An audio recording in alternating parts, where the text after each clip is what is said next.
Welcome, everybody. Our theme on Future Scale is always about finding the non-obvious paths to growth within the sectors we work in. Today's guest is a perfect example of that growth. For those who are just joining the podcast, we are Deepline Ops, and we specialize in helping distribution and logistics companies scale their revenue through information, education, and, you guessed it, automation.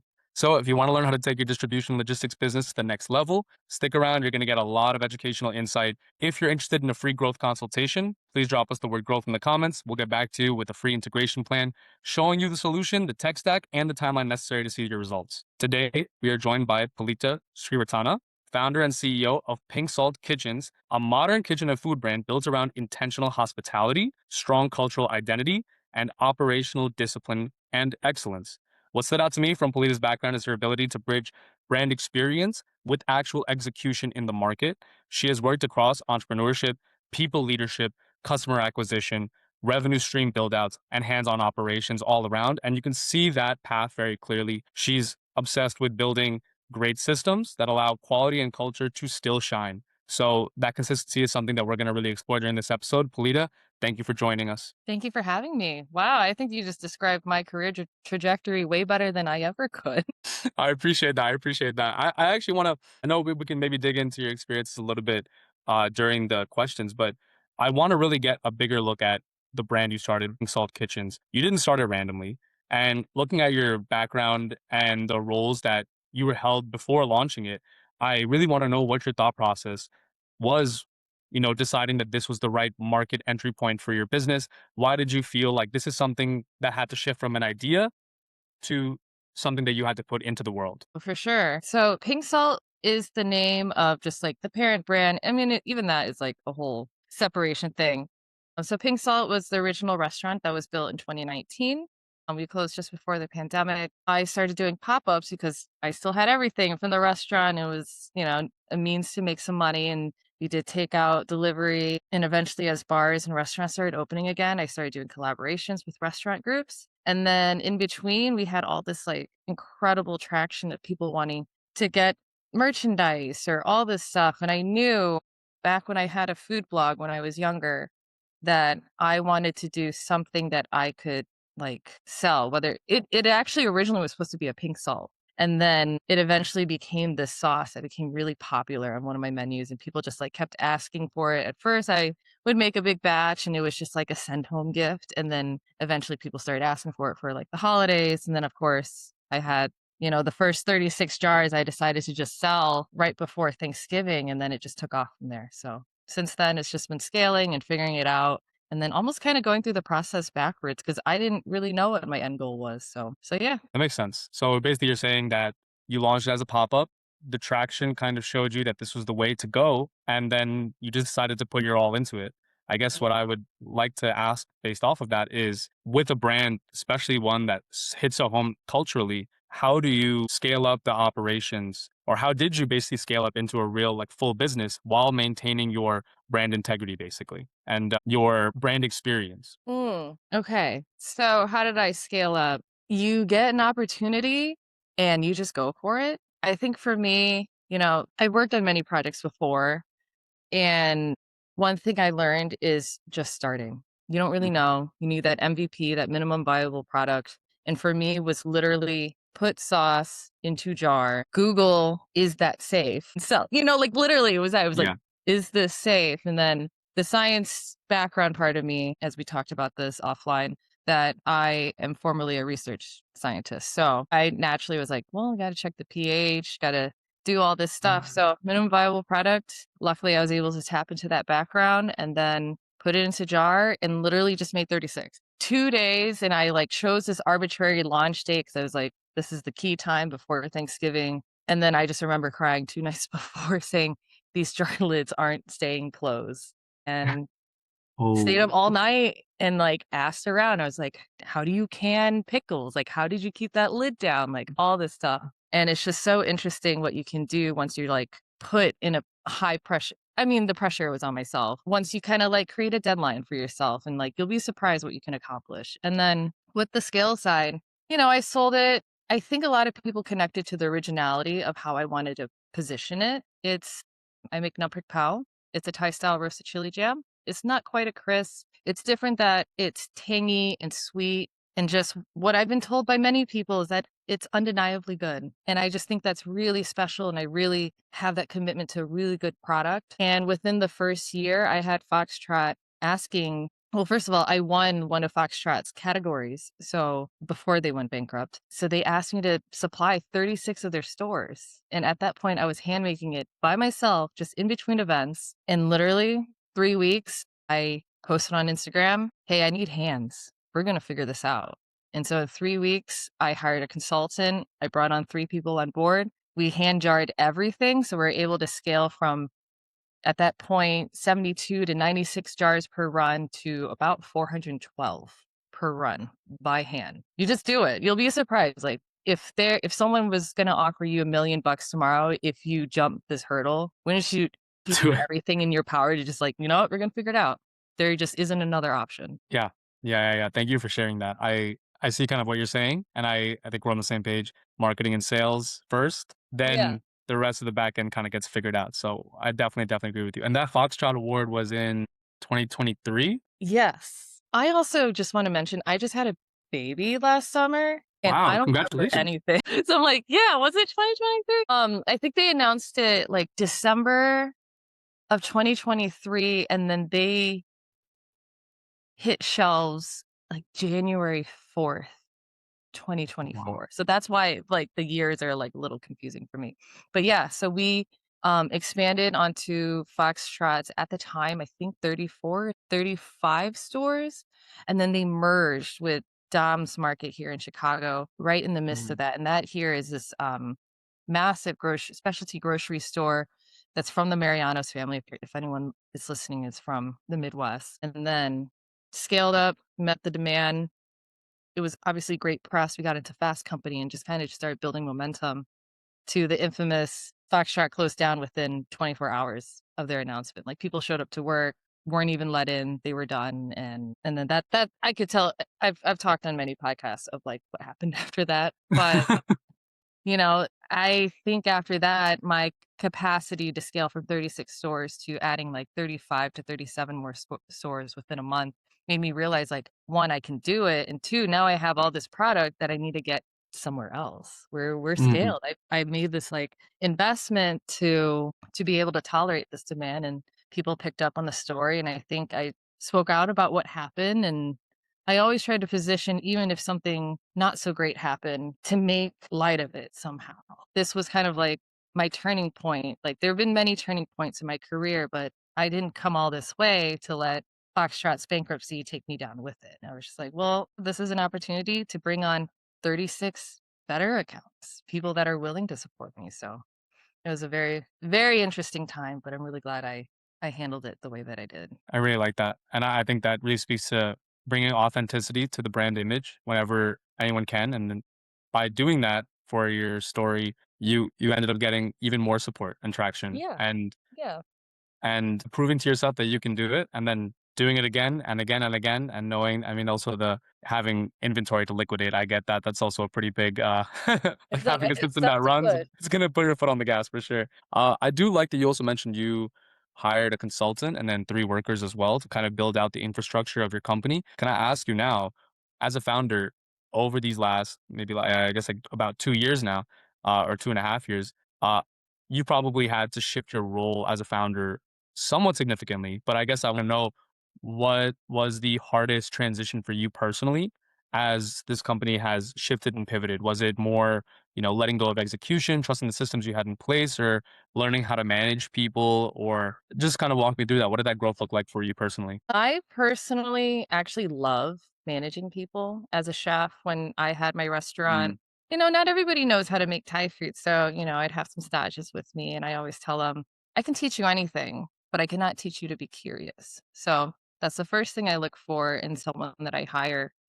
The second thing is being able to draft out a recipe, for lack mm, of wording, recipe or kind of like a protocol that even if I'm not there, that it is consistent and replicable. And again, that probably pulls from my scientific background, like being able to write out that experiment so that even if I am not there, it all makes sense. So getting that down pat was something that I had worked on for a few months. Like the recipe is weighed out in grams. There are pictures. It's a whole slideshow so that even if I am not there, they can reference it. However, the demand happened so fast. So I was still producing up until a year ago until I was essentially too pregnant to work. But yeah, it was hard to let go, but I needed to take my like right now energy is so critical. I needed to take that as like, okay, well now I should be the one doing the major demos. So some of my team will do demos, some will continue to produce, and then now we actually entered a co-manufacturer late spring. So everyone's role kind of got like shifted upward a bit and I've seen them grow with me, which I think is so special. So it's always encouraging them to grow within their roles and kind of like setting some inspiration. Like these people might not work with me forever, but can I offer them the tools to succeed in whatever job they have next or whatever job they continue to work with me that they are growing too? Because I want to keep them curious. And if they're not inspired to work for you, then why are they going to put out good work? You know what I mean? Like you want them to be consistent. So for me, I love managing people. I love training people. I love teaching people to cook. So that I think is like my forte. Let's see. Delegating. I want to do everything, but there's only one me. So I have to trust them. But there has to be a system in place that if something falls off, that there is a way to check it, that there are clear expectations and checkpoints that like, oh, everyone's been frying the garlic until it essentially tastes burned, but who's tasting it? Who's checking it? Who has that job? And am I making sure that they're checking it? And every now and then I'll just stop by and taste it also because you always want to check because the moment you get lazy, it starts to, if you don't hold up your own standard, why would they? So, Mm, for me, that is a big point of like, for the product is so special. It's a kind of a luxury item. It's a lot to ask someone to buy a sauce that's $14, but it's very special and it's a jam and it's condensed down and it's super flavorful and there are no preservatives and everything's the real ingredient, real palm sugar. So adhering to the standard that I set out and I get my team members to get used to, I think is really special. And being able to share this product with customers, I think also is a privilege. yeah, definitely. And I really like that your passion for your brand is so apparent and so very nice to see. And then I also think that you really touched on something that is pretty relevant across a lot of the people that we've had on the show, which is delegation, especially for high execution, high quality individuals like yourself. Delegation is kind of the okay, I have to take my hands off at some point because you can't reasonably scale up without doing that. And putting really intensive systems into place. As an engineer, I see that Yeah. importance of that at every single part of the process. And I think another thing to note is I hope I remember this quote line right, but there's this like DMX quote where essentially he says something like, there will never be a day that he's above mopping his own floors. Like, granted, I'm not the one always mopping my kitchen at the end of the night, but if we're short a person, I'll jump in. I'm not above any of the roles in my work. And I kind of I want that attitude for the people that work. Like if something's starting to fail, that they're ready and that they're equipped to like just do it. Like not no one there's no what is it?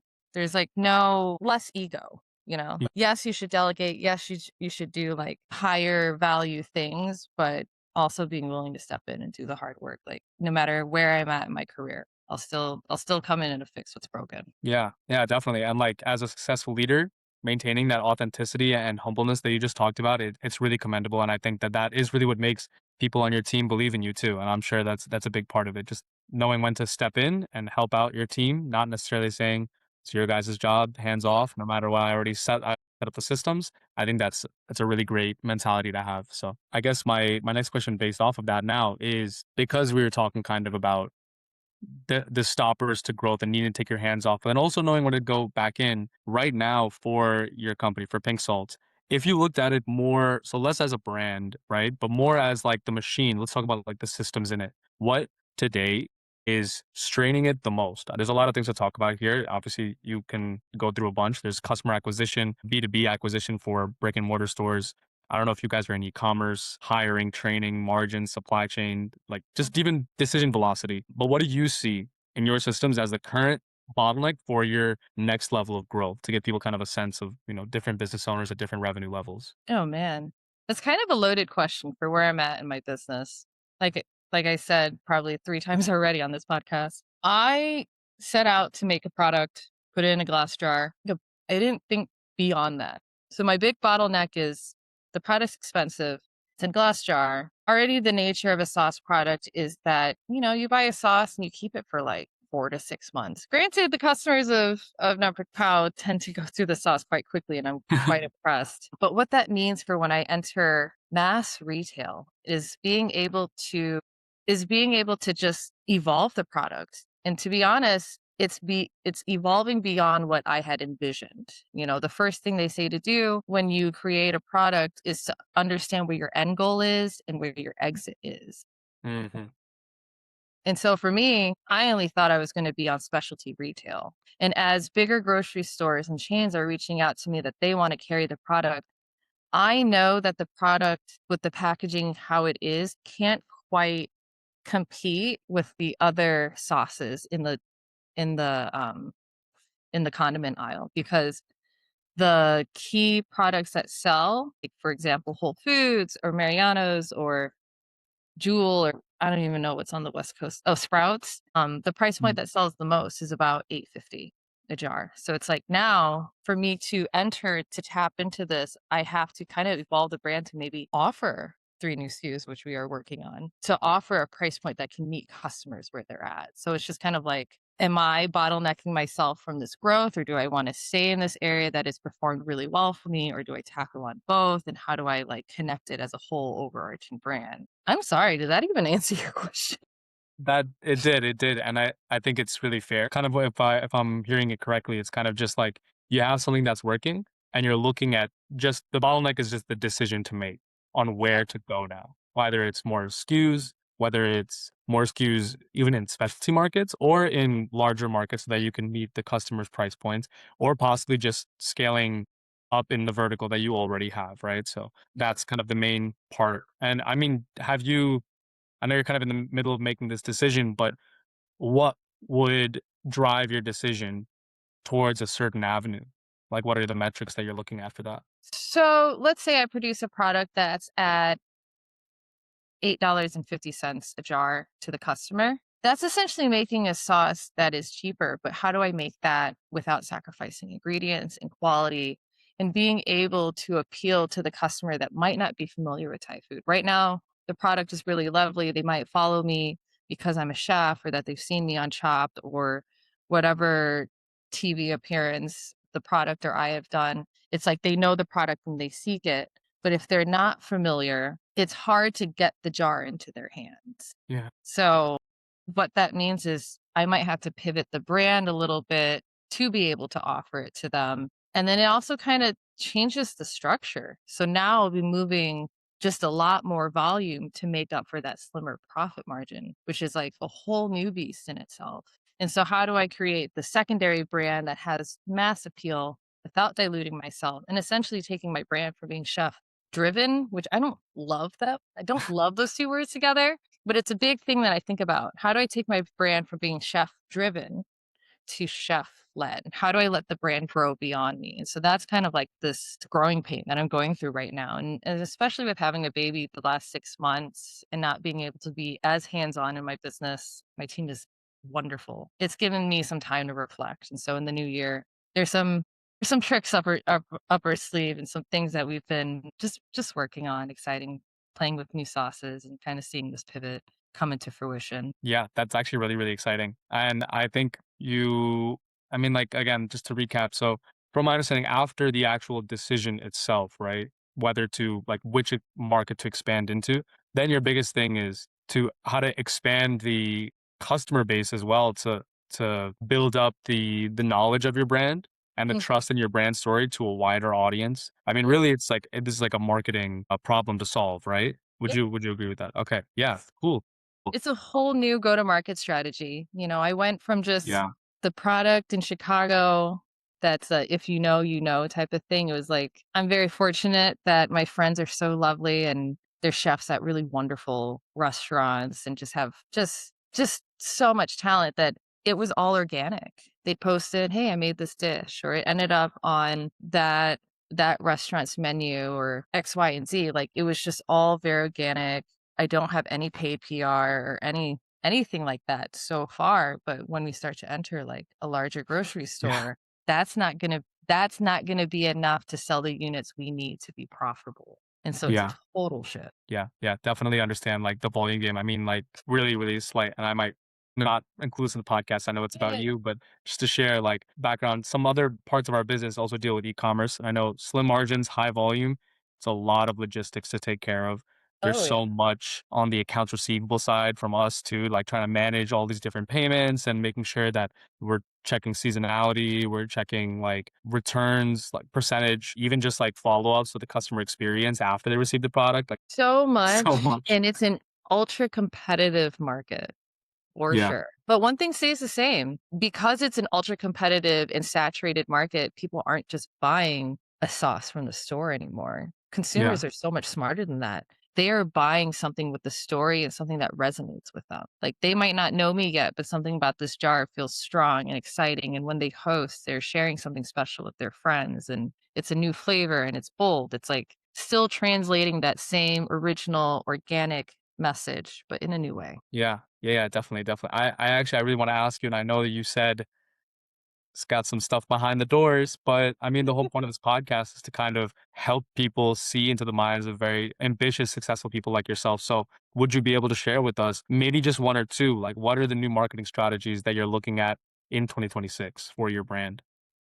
To be honest, I really don't fully know yet. Like, we'll be rolling out more demos. There Mm, might be some influencer gifting. I know. UG. Yeah. I actually have friends here in Chicago. So I became a member of a space here, and the girls that I share the studio space with are actually influencers. And I never fully understood that world, but I watch what they do. And they're just so creative and talented, and they get partnerships with different brands. And I just see how they kind of take a new angle that's not so forced, not some marketing team trying to get in touch with the everyday person. It's like the everyday person is selling to the everyday person, which I think is, like, really unique. So I think there'll be some influencer reach out, which if we haven't already reached that organically, but I think demos are key. You taste it, you love it, you try it. And so having to start to cast that net of, like, all right, what are these events? And then also I want to do even more events. Like, right now I do pop-ups with bars, and each one of my events, one item on the menu will feature Numprik Pow.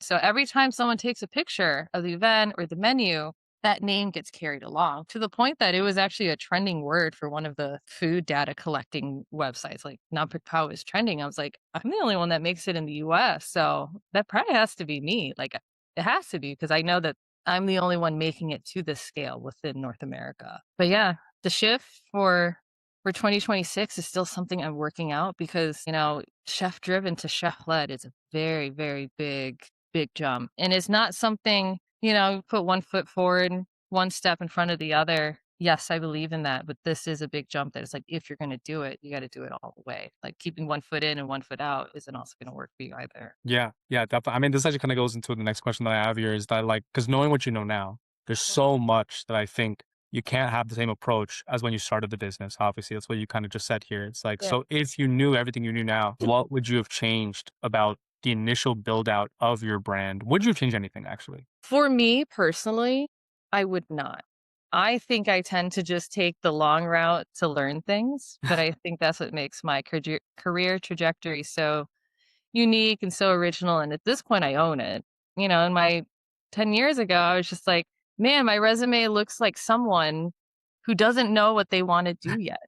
And I think that's, like, I think back to that time. It's like, I didn't. I just, like, took an opportunity, networked like crazy. And if a job appeared that seemed appealing and that had some experience that I could gain, or a new perspective on what I wanted to do, I did it. Like, I knew I eventually wanted to work in food, but I essentially did a dance around food and checked all the boxes to make sure, like, if I'm gonna commit myself to the food industry, that's gonna be really tough, and I love it so much, I know once I enter, I'm not gonna leave. So I kinda took, like, the later half of my 20s to be like, "Let's just explore. Let's play around." Like, I don't have so many burdens just yet. I just want to figure out and experience all these things for myself. Now I feel like I'm essentially releasing a second brand in the new year. Mm, So, with the product, with this organic release, again, I really recommend anyone just, if you have an MVP, minimum viable product, just put it out there. Let it mm, go out into the world and let it evolve and get that feedback and take it and run with it. I also believe in, if you're going to fail, fail hard and fail fast and get it over with. Get it out of your system. If that product wasn't it, I know someone that did like a mocktail company. It didn't work out, but what they ended up being was like a 3PL because he was able to build up his systems to become a 3PL logistics partner for many people. yeah. For me, because I never saw myself in mass retail, I kind of grew past. We built up so momentum, which was seriously such a blessing. Is opportunity just meets a lot of hard work. The product as is isn't quite equipped for mass retail as we're seeing. Mm, Like, had I have known exactly where I wanted to be, maybe I wouldn't have learned this the hard way. That the product, mm, had the conversations with the grocery stores last spring, and I made it into like the final rounds for a lot of things, and I pitched for a lot of big grocery retailers, and I knew going in that my product's too high of a price point, and they told me the same thing. But at mm, the end of the day, I had these amazing connections and amazing conversations. And the product was something so delicious and so, as they say, I quote them, undeniably good, that I have a solid foot in the door with them. And even they say, like, when you come out with the next SKUs, send us over the label. Like, we can talk through what works on our shelves and what doesn't. Again, I have a very distinct brand voice, so it still has to be like me and original. I don't want to just have the same font as the other 6 brands that I see. I tend to see this like wave of fonts that become popular and it cycles out every 3 years. If, as you can tell, the pink salt font's quite different. But there's also a reason why certain labels work. So had I known, I would not have had this big educational 9 months. Some people go into opening a CPG already knowing this stuff, but I had to teach myself this stuff. So I feel like in 2026, with new eyes, I'm like almost launching a new brand, but it is still the same brand, but just evolved. Pink Salt at this point 6.0. Like, we've evolved so many times.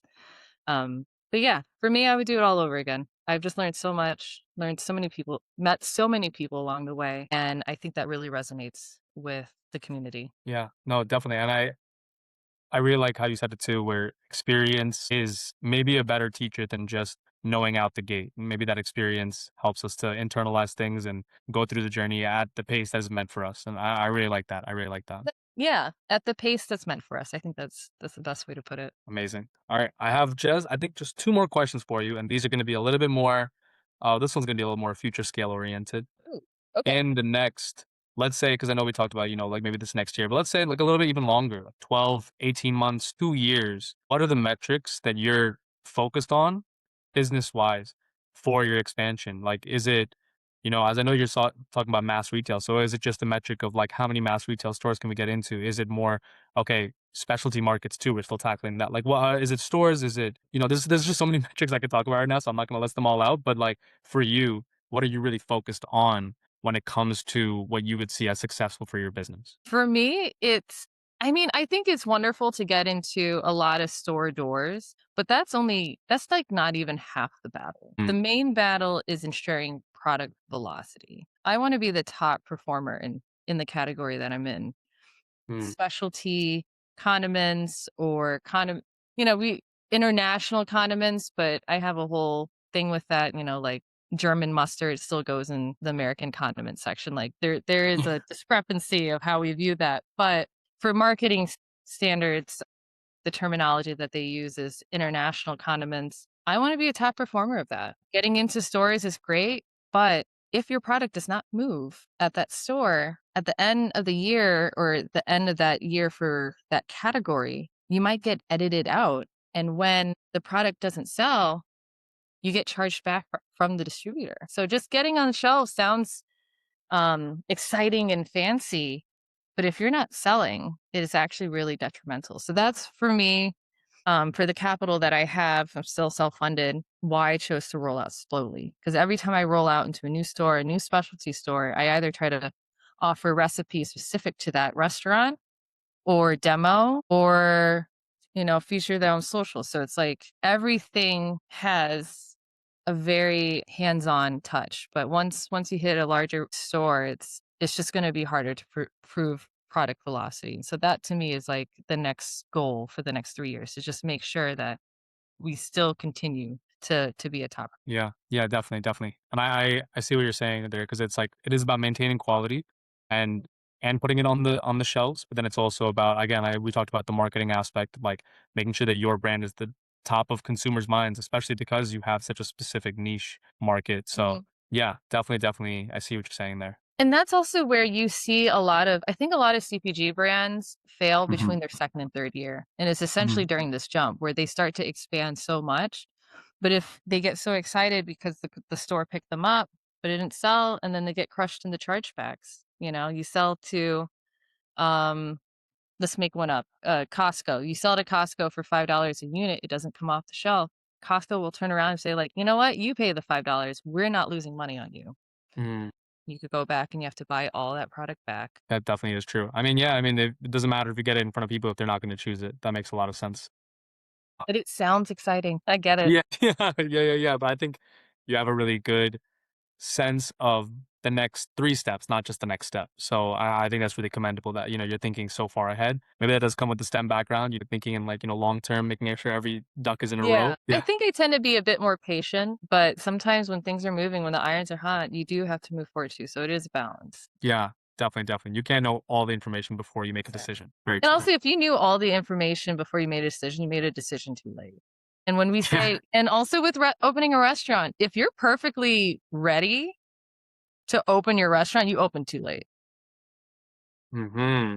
It's like opening a restaurant's expensive and it's kind of like, you got to open the doors and figure it out at some point. Yeah. So, And I mean, on top of that, I've heard this before where if you get all the information on a market before you launch, the market's changed. yes, yes, you beat me So, to it. I saw that actually the other day and I was like, yeah, it's, yeah. you want to be ahead of the curve, but you also want to be prepared.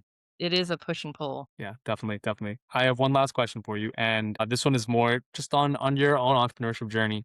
There's a lot of connotations, I think, with CPG, food brands, even like hospitality and everything, kind of like the entire sector that you're in. What I want to know from you is what is your most heard piece of advice for entrepreneurs in this space that you genuinely, wholeheartedly disagree with? I'm like every VC's worst nightmare. Have an exit strategy.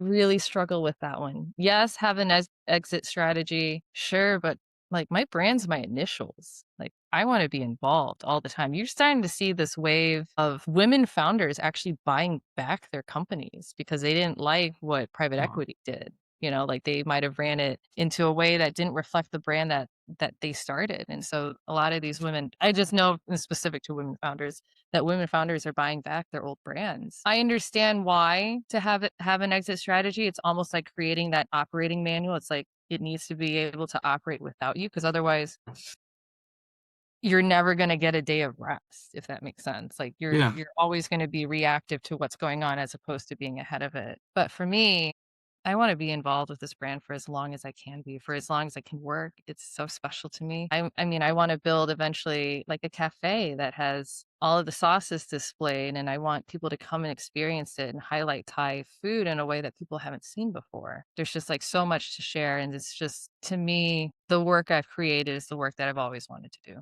Yeah. Thank you for sharing that too. I think it's very common to have an exit strategy. I mean, even especially now when companies are being built up so quickly and then being exited out so quickly. But people like you, again, there's passion, there's authenticity, there's your culture inside of your brand. And I think that speaks to, companies and brands are not just revenue generators, but they're expressions of the owners. Yeah, definitely, I mean, I still wanna say it doesn't hurt to have it, but it's definitely. still I don't know. I'm probably like the worst business owner ever. I know it's honestly it's completely fine. I really like that you're giving that different perspective because I mean maybe you will have an exit strategy in the near future, like at Yeah, some point, but maybe. right now you're in the middle of it. You're enjoying the journey, and I think that in and of itself is good advice to be had on this podcast because Yeah. I The think journey is exciting. yeah, I think the journey is really exciting, and I think just being a student of life and business is really, really, really special and really key, and I think that sets you apart from others. You're always gonna be growing and learning. There's so much that I have yet to know. Constant growth. That's what we're always talking about on Future Scale. Growth mindset. Yes, yes, yes, yes. Okay, well, that's the end of the questions that I have. Polita, thank you so much, so much, so much for all the answers that you've given. I really enjoyed the conversation. Yeah, yeah, 100%. I mean, you made it really easy to have you on as a guest. So I want to, as a last and final thing, please drop your socials, drop your, exciting new things that are coming up that you want the people watching to know about, and come to these events or anything like that, please. Cool. My socials are hi period Palita. So HI period PALITA. And then also the brand account Pink Salt Kitchens on Instagram. I mean, I guess doing this podcast will hold me accountable, but the goal is to release 3 new SKUs in the new year, probably around spring. So be on the lookout for that. I'd love to get on your pantry shelves. He's amazing, amazing. Thank you so much for sharing, Polita. Thank you to everyone that has watched the episode. Had a great time and come back for more episodes in the future and hit up Pink Salt Kitchens. Okay. Thanks, Thanks guys. for having me, Mo. Thank you.